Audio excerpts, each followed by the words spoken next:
Aujourd'hui, le 29 octobre 2025, la Banque du Canada décide d'abaisser son taux directeur de 0,25 %. C'est une décision surprenante, mais attendue. Surprenant, car avec son discours où elle se veut plutôt prudente depuis le début de l'année, on se serait attendu à ce qu'elle attende au mois de décembre pour faire une baisse. C'est donc la 4e baisse cette année pour la Banque du Canada pour un total de 1 %.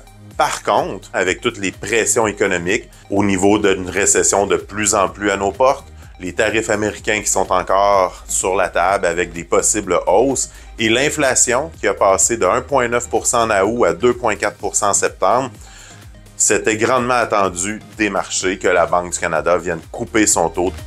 Quel sera l'impact sur les taux?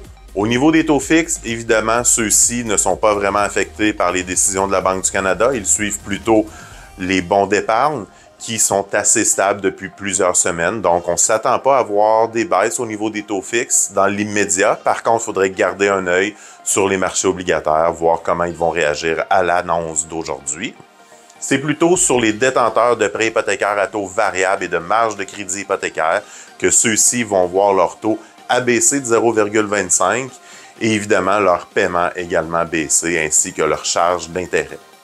Pour tous ceux qui songent à acheter dans les prochaines semaines ou même dans les prochains mois, il est de plus en plus important de venir réserver un taux d'intérêt, surtout si le taux variable vous intéresse, afin de venir geler le rabais de taux que les banques offrent sur leur taux préférentiel, car plus la Banque du Canada baisse son taux, plus les banques ont tendance à venir diminuer ce rabais.